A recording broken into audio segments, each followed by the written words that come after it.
How to delete chat history on Gemini. Hello everyone and welcome to Tech Talks.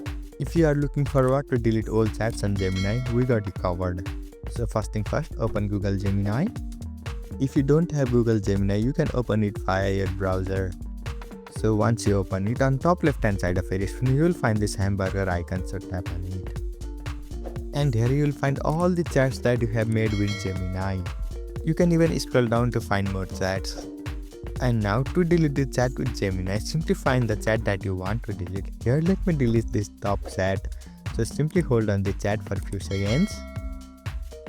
And then you will see this pop up. So here on bottom of your screen you will find this option to delete, so tap on it. Also in the meantime, if you haven't subscribed us, please subscribe us. So once you tap on delete, you will see this pop up. So here simply tap on confirm.